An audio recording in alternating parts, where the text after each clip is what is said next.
Hello and bonjour. Crystal here from the Rambling Lesbians. Just a sneak preview, just want to say hello and tell you how excited we are to start chapter 1, which will be out January 3rd. It's already recorded and we're on our way to rambling more and more nonsense. But for now, I just want to wish a happy holidays. I'm just so happy that we get to do this. Welcome to the Rambling Lesbians. Have a great day. Hi, Alison here.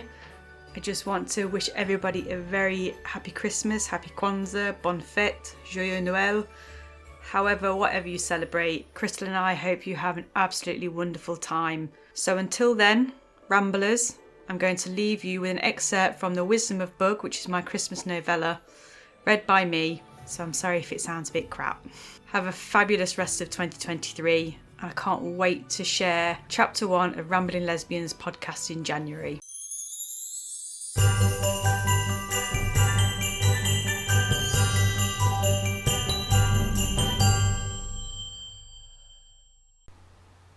The Wisdom of Bug by Alison Root. Alright Bug, we're home. Now I just need a minute to get everything ready for you. So take your time, have a wander around and make yourself at home.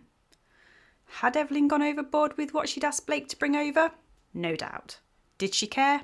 Not one bit. It felt wonderful to spoil her little friend. He deserved it for being so caring. Even though it was past the middle of December, Evelyn's penthouse remained Christmasless. There was no garland on the fireplace, no tree twinkling in the corner of her living room. All signs that it was the festive season were non-existent, unlike her office, which had been transformed into a winter wonderland by Maggie.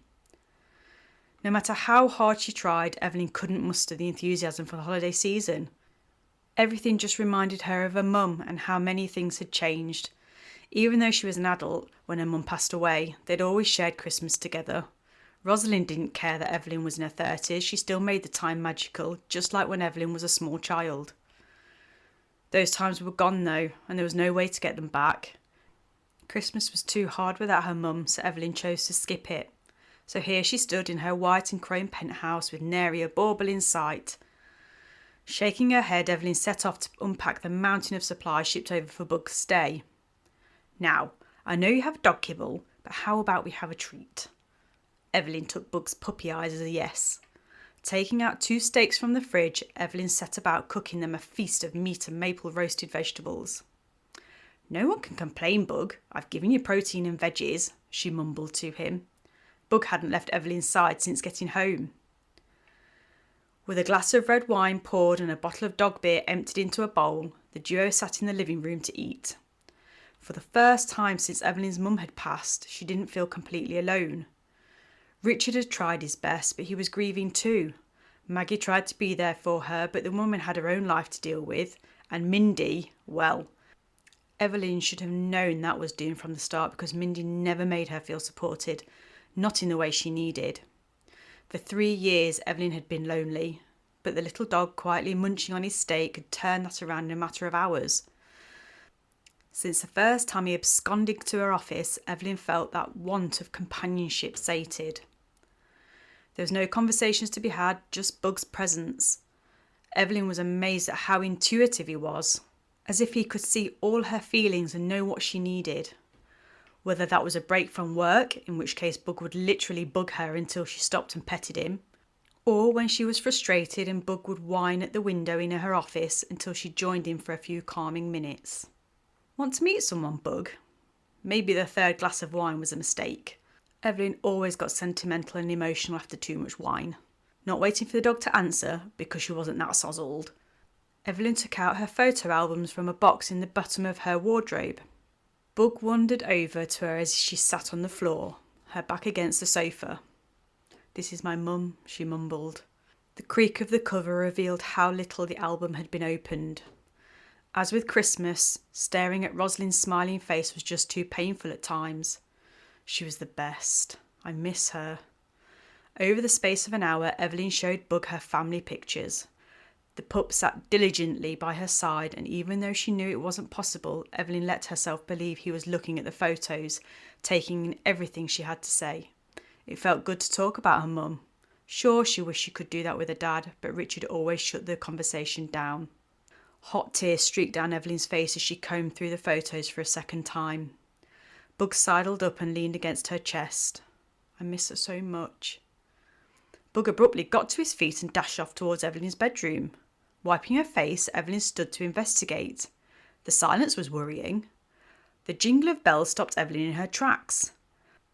Bug appeared moments later with a Christmas tree decoration in his mouth. Stunned, Evelyn watched him walk back to the living room and drop the decoration. "Nobody, this isn't a toy," Evelyn chided, scooping the offending article back up. Striding into her room, Evelyn saw the box of stored Christmas paraphernalia opened. How in the world did he know this was here? Returning the bells to their rightful place, Evelyn made her way back to the living room, only to witness Bug running back to her room. Out he came with a different Christmas decoration, dropping it in the same place as before. He sat and stared at her. Huffing and growing frustrated, Evelyn returned the ornament. "Stop it, Bug," she whined when he repeated his breaking and entering of her Christmas stash. 20 minutes passed of them playing Bug's game. Eventually, Evelyn slumped to the floor in the middle of the growing pile of Christmas decorations. Bug was quite content ferrying the items one by one from her room. The doorbell rang, which caused Evelyn to frown. Who the hell was at her door at 9:30 in the evening? Grumbling the entire way to her front door, Evelyn ripped it open with a scowl. "Whoa, what's wrong with you?" a surprised-looking Alyssa asked. "Alyssa? That's me. You okay?" "What? Why are you here?" The tone of her voice was snippy, causing Alyssa to raise her eyebrows. I just wanted to stop by and say hi. Sorry, I'll go. See you tomorrow?" Evelyn could have screamed at herself. Taking her frustration out on Alyssa wasn't right. "No, Al, sorry, wait, come in." Are you sure?" "Perfectly. Sorry, I'm just having a bit of an issue with Bug." "Bug? Is he okay?"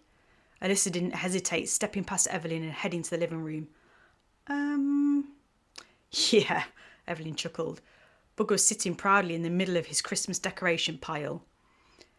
"I think I need some context," Alyssa grinned. Evelyn momentarily forgot how to breathe. That grin was a lesbian slayer. It had the power to render mere mortals incapable of thought and movement. Evie? Snapping her eyes away from Alyssa's lips, Evelyn motioned them towards Bug. "He got all my decorations out. I tried to put them back, but he just kept going back to fetch them." "Yeah, he's a strange little guy," Alyssa chuckled, and then her face sobered. "Is that why you look so pissed when you answer the door?" Rubbing her forehead, Evelyn sighed. "I haven't had any Christmas-related items on display in my house since Mum passed. I had a couple of glasses of red this evening and showed Bug my photo album. The next thing I know, he's toddled off and found all of this. We played a game of chase before I gave up and let him win." "Ah, I see." Alyssa wandered over to the open photo album, looking at Evelyn, silently asking for permission. Evelyn nodded, taking a seat next to Bug. "You look like her, you know." "Yeah, I take after her in every way." Evelyn smiled. "Would she want you to shut out Christmas, Evie?" A lone tear breached, tracking down Evelyn's cheek. "No, she wouldn't." "I can't imagine how you feel, sweetie. I have my parents. They're a little unusual," she laughed, "but they're still with me. I don't want you to think I'm interfering." "I don't. It's just hard spending this time alone." "But you're not alone." Evelyn studied Alyssa's face. There was an emotion present that Evelyn didn't dare interpret. If she was wrong, she would blow up their friendship. But what if I'm right? Leaning in, Evelyn slipped her hand around Alyssa's neck, hesitating to allow Alyssa to back out. She didn't. Closing her eyes, Evelyn inhaled Alyssa's captivating scent. Her senses came alive. The surrounding atmosphere sparked as her lips gently brushed without quite connecting. Alyssa's breath caressed her mouth. Their noses brushing gently, their eyes searching each other. "Kiss me," Alyssa whispered. Evelyn closed the last few millimetres of space. From the moment Evelyn saw Alyssa, she knew those lips were going to be her undoing. Soft and plump, teasing yet forward. Evelyn's hand held Alyssa closer. Her fingers massaged the nape of Alyssa's neck, earning a whimper. Needing more, Evelyn softly stroked Alyssa's bottom lip with her tongue. Her reward was to be taken wholly by Alyssa's mouth. Their lips clashed as their kiss heated. Tongues swirled, licked and lavished. Alyssa brought her hand to Evelyn's face, cradling her jaw. This was more than a kiss. This was the beginning of something spectacular.